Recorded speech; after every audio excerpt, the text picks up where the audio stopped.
City have kicked off their preseason tour for the season, and it's only right that I react to the first video on my channel in the first game for you guys. So, like I always say, without waffling, let's just get straight into it. So I'm going to be using the football side to show you guys the ratings, but we're not even going to focus too much on the ratings today. I'm actually going to break down what happened in this match for you. But I'm going to start off on something that is not technically football related. It's football related, but it's not something that happened on the pitch.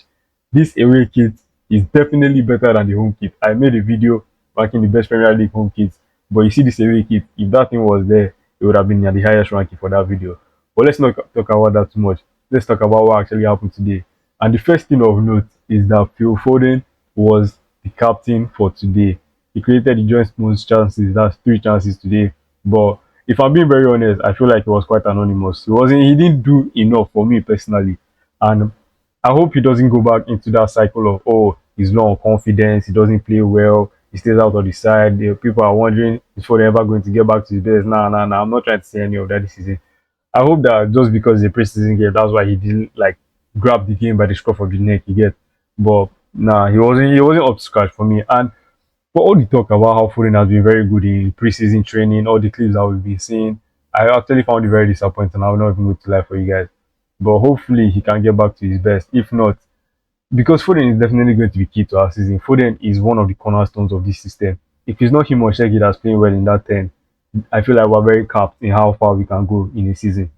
But among the players that played very well, as you can see, Semenyo was voted the man of the match on Footmob 8.0 rating. He got the assist for the goal.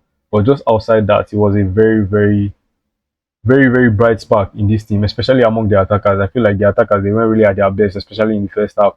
But you see, over the course of I think he left 68 minutes. Over the course of those 68 minutes, he was definitely best player on the pitch, both for City and for Inter. The guy was sensational. There was this run that he almost scored. It was after the goal that he got past 2 players, and it's not even like a pace and power, no PMP kind of thing. Like this guy was actually doing jinky jinky. He was weaving his way through the goal. Unfortunately, he didn't get the goal. He shot and he was safe, but nah, Semenyo was very impressive today. And another thing that is interesting is that obviously on paper here you can see that he was on the right, but he actually played off the left and he was very good. And one thing that confuses me with how Pep used him last season, for Bournemouth he scored like 11 goals in the Prem before he came to City, right? And this guy did it off the left, so I was confused why Pep moved him to the right. Maybe it's to accommodate Doku, but off the left, this guy is a threat. And it's going to be interesting to see the way Maresca uses him and Doku because obviously they are both right-footed left wingers. Both of them are class. He's definitely more dangerous in terms of goals. He's definitely better goal threat than Doku. Doku is the kind of player that can get us up the pitch. He can create chaos with his dribbles. He can create more chances. He definitely has a better eye for pass than Semenyo. But overall, Semenyo was very class. Savio's dribbling in this game it was class as usual. Look, guys, the thing with Savio is that Savio is a very good dribbler. He has flair. He can beat his man.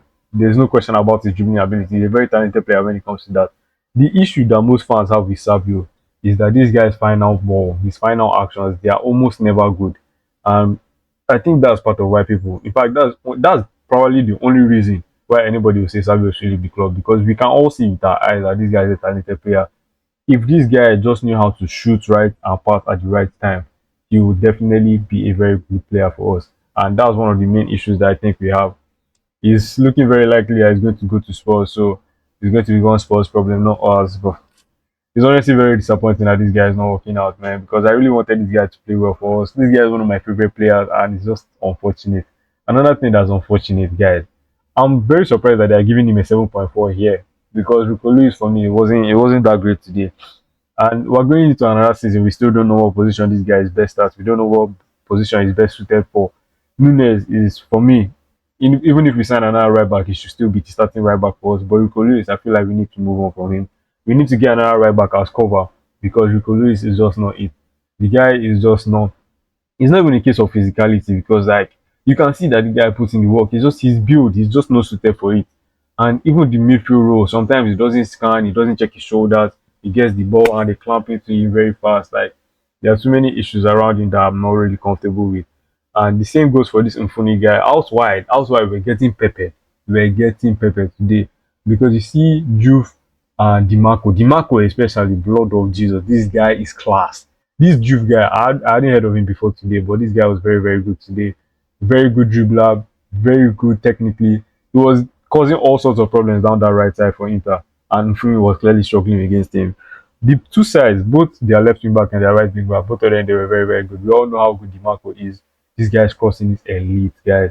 Bro, this guy, anytime this guy gets into the final third, there's only one thing on his mind. How can I send this ball to the other side of the box? This guy's crossing is crazy dangerous, guys. There were like two chances that if this guy had like better finishing, we would have actually been behind at that point in the game. Because nah, I don't even know which superlatives to use for this guy. No, Dimarco is class. For me, when it comes to left wing back, I'm not talking about left back, like specifically left wing back role. I feel like Dimarco, the only person that can rival him in football right now is Grimaldo. This guy is a very, very good left wing back for Inter. And coming back to Dimarco, there was a chance that they had that I feel they could have done better. And that chance, it just stemmed from Guardiola's bozo moment. Guys, we all talk about Upamecano and how he's good, but he still has bozo moments. You see Guardiola. I keep on saying this thing. Guardiola for me is the most talented centre back in world football right now. But this guy always has like some funny, funny moments in the game that you're like, bro, how can you still be making this kind of mistakes? You get? And okay, it wasn't like something too crazy, right? It's not something that you can say, okay, from the start he should have gotten better. It was like a situation that he found himself in. He could have done better for. So the ball was just pinballing in the box. And then Vadio had the chance to clear this thing. And his standing foot was so flat, like he was so planted, he couldn't even swivel properly. The guy tried to clear the ball. He hit the Marco. They almost scored from they even scored from it. What am I saying? They scored from the goal. Yeah. So that was another thing that I hope he irons out going into the season, because if we continue having those kind of issues, because it wasn't like a chance that Inter worked out or anything crazy like that. These guys were just fortunate to have that goal gifted to them. And Rico Lewis, his fingerprints were also there at the scene of the crime. That's another reason why I feel like he wasn't really deserving of the 7.4, as you can see here. But overall, I think Maresca's setup is very, very similar to Pep's own in the way that he played. The wingers are high and wide. He likes his centre forward coming deep compared to Haaland. So that's going to be interesting going into the season. But another thing that I want to point out, Donnarumma. This guy, man. We saw Trafford a few days ago because obviously he's too good to be a backup to Donnarumma. I'm not saying that he's better than Donnarumma, far from it. Donnarumma is definitely the better shot stopper.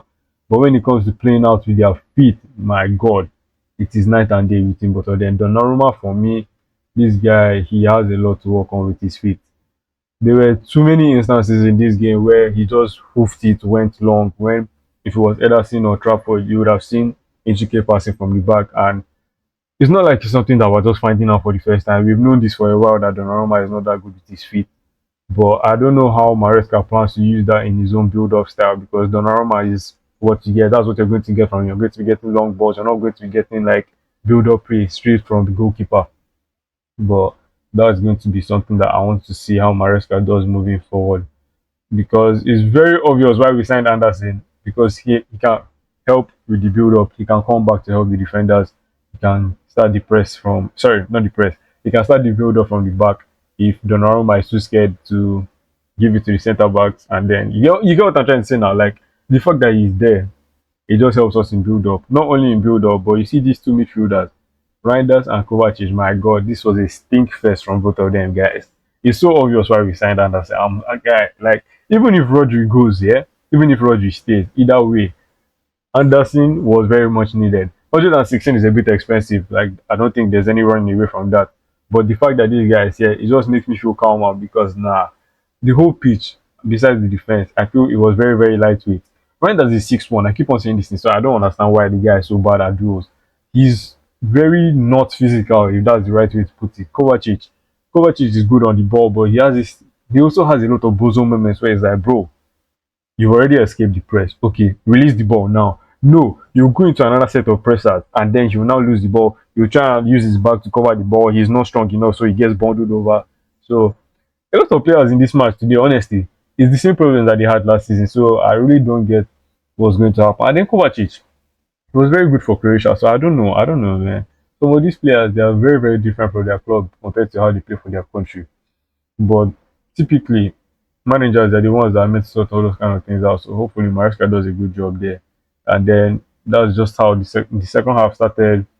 He made a few subs. As obviously, the preseason friendly. Almost nobody is going to play full 90. Only how many players? Just three players completed it. Admiri came on. I was happy to see Vittorius came on. Mikaido, right? Mikaido, that guy was very, very impressive. Not only for a youngster, like for any level of football, for any age, he was actually quite impressive for us today. This guy was fearless with his dribbles. He was taking players on. Bastoni was having a nightmare. I'm sure what this guy was doing was like, what is this young man?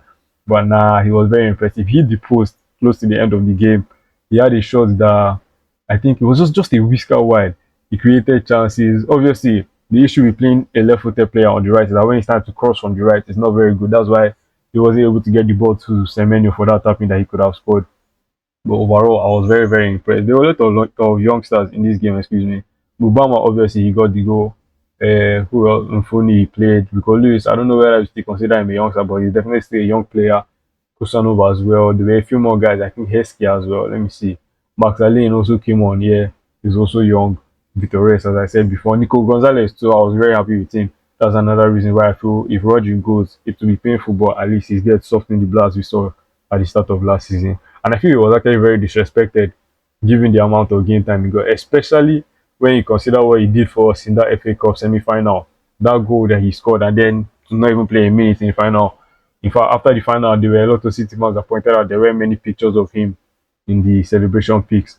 So I just hope that he stays because we haven't seen any links with him wanting to go out of the club or anything like that. So hopefully he plays a lot more this season because he really deserves it. I feel like this guy is a very, very good player. He's not exactly world class yet, but I don't think he's too far off it. I feel compared to how Rodri was when he first came, because Gonzalez has a decent floor. I don't think he has the same ceiling as Rodri. I feel like Rodri's peak is definitely going to be better than his peak, but that's something that we're going to see with time. But in terms of what he has to build with, the fact that he's even played with Rodri has earned a good amount from him. That's a good place to start from. Who else? Claudio Echeverri came on 68 minutes. It wasn't too crazy. Definitely wasn't bad, but nothing too spectacular. Mamadou Sangare, yeah, he was decent, nothing too crazy. Overall, it was just a good chance for the youngsters to come and make their name, to get some minutes in their legs and everything. But overall, yeah, I think the setup is very similar to the way Pep used to play. It's nothing too crazy, so that's going to be helping any new signing to know that okay, if you've watched Pep, you have an idea of how he's going to play. Maresca is a good coach. Maresca is a good coach. I'm very confident that he's going to take us to good things this season. Are we going to win the league? I feel like my opinion on that is going to change as the season goes on. But right now, I don't expect us to win the league. Not because I don't think Maresca is not good enough, but like we always say, it's a transition period. You can't just come out win the league straight off the bat like that. It's not common. Like what's his name? And Slots did it, but it's not something that you just see somebody just come bam win the league in their first season. No, it takes building, it takes time, and a lot of players in this team they are very young, but they are not too young to the point that you can say they're inexperienced. Like we have players that for them what they armband today because the most senior player, at least for City, in this group, Donnarumma I think is about 27 years old. Kovacic is in his 30s. Reinders just turned 28 a few days ago. The main was like 27. Most of them they are in their prime years. So that's one thing that I like about the City group. Like you don't have anybody that you can say, oh, they are too old. I think besides Rui, Rui is not even here. The Marseille keeper that we're linked to it is the only one that's like into his 30s. I think he's about 34 years old. But everybody else, they are a good age. I think besides him, Kovacic is probably the oldest player here. And talking about the youngsters, none of them made any like crazy errors today. Vittorius, he came on, he was decent. He didn't really have much to do when he first came on, but as the game went on, he really grew into it. But the only downside to this game, guys, those penalties, oh my god, those penalties were shocking. It was only Echeverry that scored his penalty. The rest of them, only God knows what they were doing. And he just followed this trend of how, what are they called? Defenders, sorry. Defenders, I don't know, normally defenders they used to be good at penalties. Like guys like Maguire, I think obviously Nunes is a converted defender, but he's also very good at penalties. But I don't know why. Most of them, anytime they get penalties nowadays, they're just kind of. I knew one was very bad. Kusanov hit the post. I can't remember who took the last one. I don't know why this thing is not letting me click. But nah, the penalties were bad. So if I'm going into any shootouts this season, I'm personally going to be very worried about it. But those are my thoughts on the City game. Let me know what you guys think in the description. Why do I keep on saying description? Let me know what you guys think in the comments below. and I'll see you guys for the next video. Peace.